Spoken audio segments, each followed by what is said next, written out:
Israel और Iran के बीच इन दिनों मिडिल ईस्ट में जमकर बवाल मचा हुआ है। 1 अक्टूबर को ईरान के इसराइल पर किए गए मिसाइल हमलों के बाद से ही इसराइल भड़का हुआ है। इसराइल किसी भी वक्त ईरान पर हमला कर सकता है।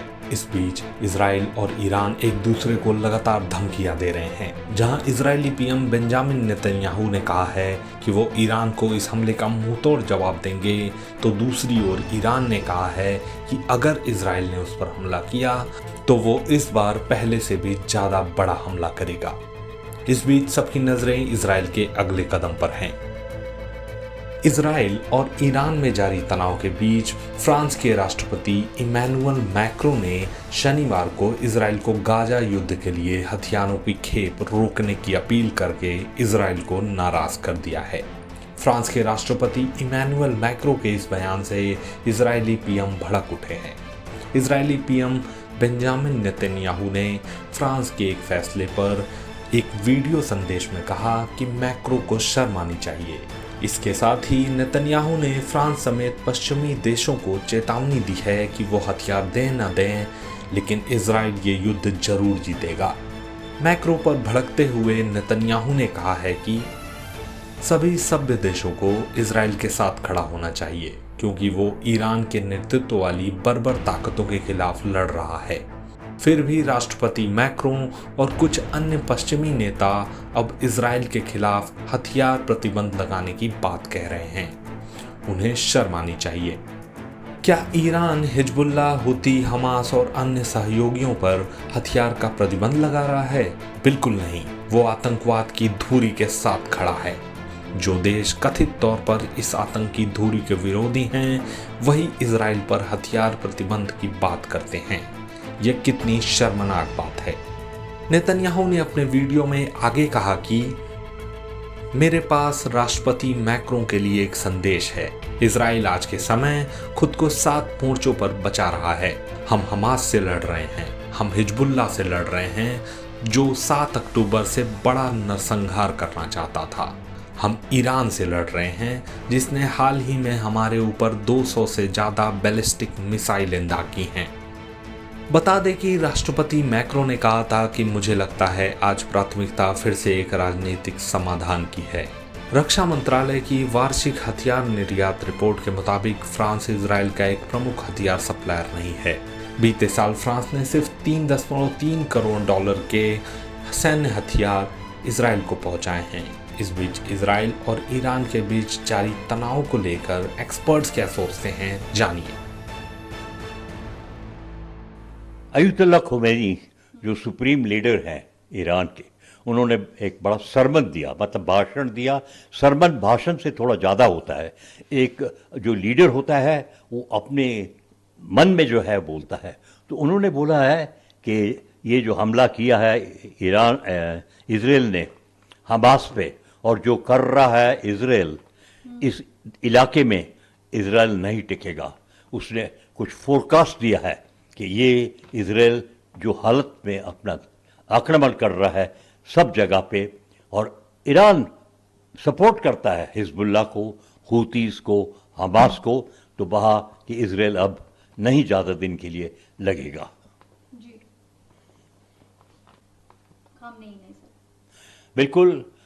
सरमन में सुप्रीम लीडर अयतुल्ला खोमेनी ने ओपनली खुला बोल दिया इजराइल को कि जो 7 तारीख को हमास ने वो फ्लड अटैक किया था और इजराइल के ऊपर, ये बिल्कुल लीगल था, कानूनी था।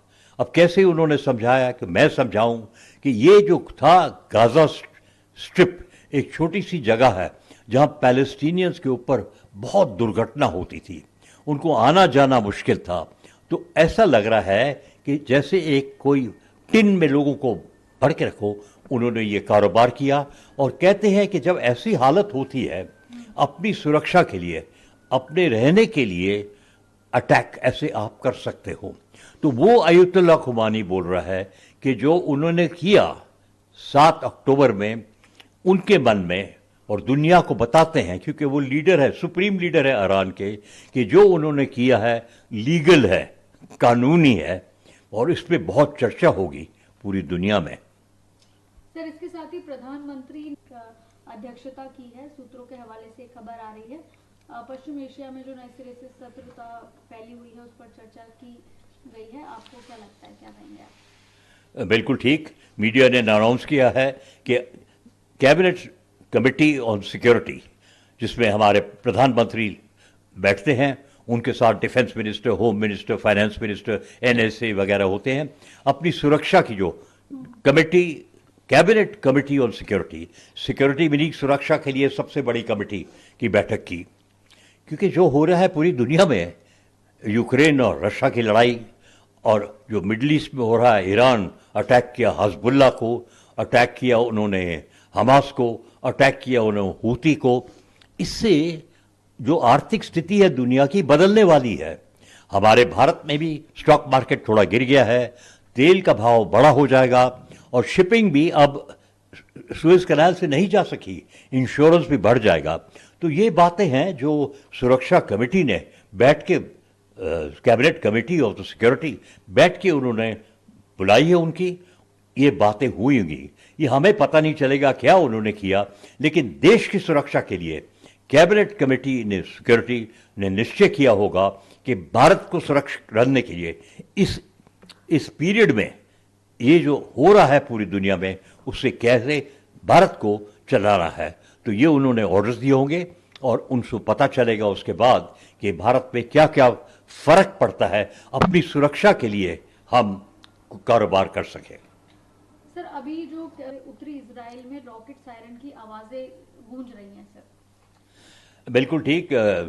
जैसे अयतुल्ला खुमैनी जो सुप्रीम लीडर हैं ईरान के, उनका जो सरमन भाषण बड़ा खत्म हुआ, लग रहा है कि हिजबुल्लाह ने कुछ रॉकेट्स चला दिए इजराइल में, दक्षिण इजराइल में उन्होंने रॉकेट चला दिए। अब ये तो रॉकेट चला रहे थे और इजराइल कहता है कि कुछ डैमेज नहीं हुआ, कुछ नुकसान नहीं हुआ, लेकिन ये है कि उनको डरा दिया। हिजबुल्लाह रॉकेट्स के साथ अटैक कर रहा है, लैंड अटैक भी हो गया है, जमीन पे भी अटैक हो गया है, और मीडिया ने रिपोर्ट किया था कुछ 4-5 इजरायली सोल्जर्स मारे गए। तो लग रहा है कि जो रॉकेट अटैक है उससे शायद नहीं ज़्यादा हुआ, लेकिन डरा दिया उन्होंने जो रहते हैं इजराइल दक्षिण।